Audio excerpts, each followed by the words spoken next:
भगवान विष्णु के 8वें पूर्ण अवतार और हिंदू धर्म के पूर्ण संस्थापक लीलाधारी श्री कृष्ण ने यूं तो कई चमत्कार किए थे, जैसे जन्म लेते ही जेल के दरवाजे खुल जाना, यमुना में उफान के बावजूद यमुना द्वारा रास्ता देना, बहुत ही छोटी सी उम्र में पूतना, कालिया नाग, कंस, चाणूर और मुष्टिक का वध करना। लेकिन हम यहाँ सिर्फ 7 ऐसे चमत्कारों के बारे में बताना चाहते हैं जो कि सिर्फ कृष्ण ही कर सकते थे। यदि आपको यह वीडियो पसंद आए तो लाइक और सब्सक्राइब जरूर कीजिएगा। पहला चमत्कार। एक समय बाल कृष्ण अपने सखाओं के साथ खेल रहे थे। बलराम ने देखा कि उन्होंने मिट्टी खा ली है। उन्होंने बाकी सखाओं के साथ मिलकर माँ यशोदा से इसकी शिकायत कर दी। यशोदा माँ तुरंत आई और कान पकड़कर पूछने लगी कि क्या तूने मिट्टी खाई है? भगवान श्री कृष्ण अपना मुंह बंद कर गर्दन हिलाकर बताने लगे कि नहीं खाई है। माँ ने कहा कि मुंह खोल, तेरा देखती हूँ कि खाई है कि नहीं। कृष्ण ने मुंह खोलकर कहा, ये सभी मित्र झूठ बोल रहे हैं माँ। ऐसा कहकर कृष्ण ने अपना मुंह खोल दिया। माता यशोदा को मिट्टी तो नजर नहीं आई मुंह के अंदर, लेकिन इसके स्थान पर कृष्ण के मुंह में उन्हें संपूर्ण ब्रह्मांड के दर्शन हो गए। यह देखकर माता यशोदा घबरा गई थी और अपने लल्ला को गले से लगा लिया। दूसरा चमत्कार। भगवान श्री कृष्ण और बलराम उज्जैन में संदापनी ऋषि के आश्रम में पढ़ते थे। शिक्षा पूरी होने के बाद जब ऋषि को दक्षिणा देने की बारी आई तो कृष्ण को अद्वितीय मान गुरु दक्षिणा में संदापनी ने कृष्ण से मांगा कि उनके पुत्र को प्रभास छिद्र के समुद्र में रहने वाला एक शंखासुर नामक राक्षस चुरा कर ले गया है। यह वह समुद्र में डूब गया है, आप उसे वापस ले आएं। गुरु की यह बात सुनकर श्री कृष्ण और बलराम दोनों ही प्रभास क्षेत्र के समुद्र तट पर गए और समुद्र देव से कहा कि वे गुरु के पुत्र को लौटा दें। समुद्र ने उत्तर दिया कि यहाँ पर कोई बालक नहीं है। तब समुद्र ने बताया कि पंचजन्य नामक समुद्री दैत्य जो शंखासुर नाम से प्रसिद्ध है, संभवतः वह बालक को खा गया है। कृष्ण बालक की खोज में समुद्र में उतरे। वहां उन्होंने पंचजन्य शंख में छिपे दैत्य को देखा। दैत्य का उदर चीरा तो कृष्ण को वहां पर कोई बालक नहीं मिला। तब शंखासुर के शरीर का शंख लेकर कृष्ण और बलराम यम के पास पहुंचे। यमलोक में पंचजन्य शंख बजाने पर अनेक गण उत्पन्न हो गए। यम ने दोनों भ्राताओं की पूजा करते हुए कहा, हे सर्वव्यापी भगवान, अपनी लीला के कारण आप मानव स्वरूप में हैं। मैं आप दोनों के लिए क्या कर सकता हूँ? श्री कृष्ण ने कहा, हे महान शासक, मेरे गुरु पुत्र को मुझे सौंप दीजिए, जो अपने कर्मों के कारण यहाँ लाया गया था। तब श्री कृष्ण अपने गुरु संदापनी के पुत्र को लेकर उज्जैन आए और उन्होंने उनके पुत्र को जीवित सौंप दिया। तीसरा चमत्कार। भगवान कृष्ण के पहले इंद्रोत्सव नामक उत्तर भारत में एक बहुत बड़ा त्योहार होता था। भगवान कृष्ण ने इंद्र की पूजा बंद करवाकर गोपोत्सव, रंग पंचमी और होलिका का आयोजन करना शुरू किया। श्री कृष्ण के निवेदन पर स्वर्ग के सभी देवी और देवताओं की पूजा बंद हो गई। धूमधाम से गोवर्धन पूजा शुरू हो गई।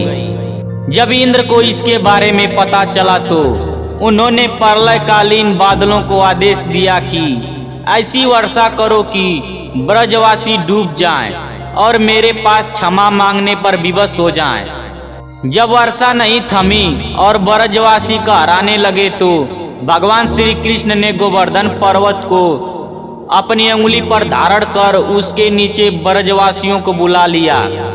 गोवर्धन पर्वत के नीचे आने पर ब्रजवासियों पर वर्षा और गर्जन का कोई असर नहीं हो रहा। इससे इंद्र का अभिमान चूर हो गया। बाद में श्री कृष्ण का इंद्र से युद्ध भी हुआ। और इंद्र हार गए। चौथा चमत्कार, महाभारत में धूर्त कीड़ा के समय युधिष्ठिर ने द्रौपदी को दांव पर लगा दिया और दुर्योधन की ओर से मामा शकुनी ने द्रौपदी को जीत लिया। उस समय दुशासन द्रौपदी को बालों से पकड़कर घसीटते हुए सभा में ले आया। जब वहां द्रौपदी का अपमान हो रहा था, तब भीष्म पितामह, द्रोणाचार्य और विदुर जैसे न्यायकर्ता और महान लोग भी बैठे थे। लेकिन वहां मौजूद सभी बड़े दिग्गज मुंह झुकाए बैठे रह गए। इन सभी को उनके मौन रहने का दंड भी मिला। देखते ही देखते दुर्योधन के आदेश पर दुशासन ने पूरी सभा के सामने ही द्रौपदी की साड़ी उतारना शुरू कर दी। सभी मौन थे। पांडव भी द्रौपदी की लाज बचाने में असमर्थ हो गए। तब द्रौपदी ने आंखें बंद कर वासुदेव श्री कृष्ण का आह्वान किया। द्रौपदी ने कहा, हे गोविंद, आज आस्था और अनास्था के बीच जंग है। आज मुझे देखना है कि ईश्वर है कि नहीं। तब श्री हरि श्री कृष्ण ने सभी के समक्ष एक चमत्कार प्रस्तुत किया और द्रौपदी की साड़ी तब तक लंबी होती गई जब तक कि दुशासन बेहोश नहीं हो गया और सभी सन्न रह गए। सभी को समझ में आ गया कि यह चमत्कार है। पांचवा चमत्कार, भीम का पुत्र और घटोत्कच का पुत्र बार्बरिक अत्यंत ही मायावी और शक्तिशाली था। बार्बरिक के लिए 3 बाण ही काफी थे, जिसके बल पर वे कौरवों और पांडवों की पूरी सेना को समाप्त कर सकते थे।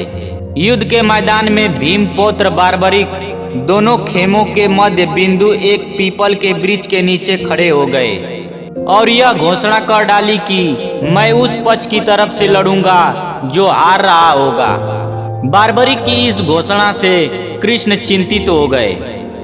तब भगवान श्री कृष्ण ब्राह्मण का वेश बनाकर सुबह बार्बरिक के शिविर के द्वार पर पहुंच गए और दान मांगने लगे। बार्बरिक ने कहा, मांगो ब्राह्मण, क्या चाहिए? ब्राह्मण रूपी कृष्ण ने कहा कि तुम दे न सकोगे। लेकिन बार्बरिक कृष्ण के जाल में फंस गए और कृष्ण ने उससे उसका शीश मांग लिया। बार्बरिक द्वारा अपने पितामह पांडवों की विजय हेतु स्वेच्छा के साथ शीश दान देने से पहले कहा, प्रभु, मैं यह युद्ध देखना चाहता हूँ। तब श्री कृष्ण ने उसका शीश एक ऊंचे स्थान पर रखवा दिया और आश्चर्य की कटे शीश ने बार्बरिक महाभारत का युद्ध देख रहा था। जब बाद में उससे पूछा गया कि तुमने महाभारत के युद्ध में देखा तो कैसा लगा, उसने जवाब दिया कि मुझे तो दोनों ओर से श्री कृष्ण ही लड़ते हुए दिखाई दे रहे थे। बार्बरिक के इस बलिदान को देखकर दान के पश्चात श्री कृष्ण ने बार्बरिक को कलयुग में स्वयं के नाम से पूजित होने का वर दिया। आज बार्बरिक को खाटू श्याम के नाम से जाना जाता है। छठा चमत्कार, महाभारत के युद्ध के दौरान अभिमन्यु का क्रूरतापूर्वक वध करने के बाद अर्जुन ने शपथ ली थी कि कल सूर्यास्त से पूर्व यदि मैं जयद्रथ का वध नहीं कर पाया तो आत्मदाह कर लूंगा। इस शपथ के बाद कौरव पक्ष ने जयद्रथ को छिपा दिया था। जब सूर्यास्त होने वाला था तो अर्जुन ने अपनी शपथ अनुसार अपनी चिता सजाना शुरू कर दी। तभी श्री कृष्ण ने एक चमत्कार किया और सूर्य को वक्त के पहले ही अस्त कर दिया। यह देख कौरव पक्ष में हर्ष व्याप्त हो गया। इस बीच जिज्ञासावश छुपा हुआ जयद्रथ भी हंसते हुए यह नजारा देखने के लिए यह सोचकर बाहर निकल आया कि अब तो सूर्यास्त हो ही गया है। जब श्री कृष्ण ने जयद्रथ को देखा तो उन्होंने अर्जुन को इशारा किया और तभी सभी ने देखा कि सूरज निकल आया है। अभी तो सूर्यास्त हुआ ही नहीं है। यह देखकर जयद्रथ घबराकर भागने लगा, लेकिन अर्जुन ने उसे भागने का मौका दिए बगैर उसकी गर्दन उतार दी।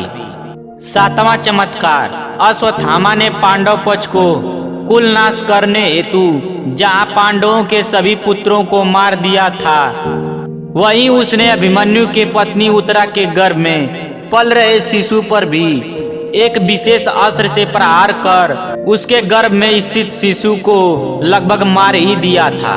उत्तरा को परीक्षित नामक बालक के जन्म का वर प्राप्त है। उसका पुत्र तो होगा ही, यदि तेरे शस्त्र प्रयोग के कारण मृत्यु हुआ तो भी मैं उसे जीवित कर दूंगा।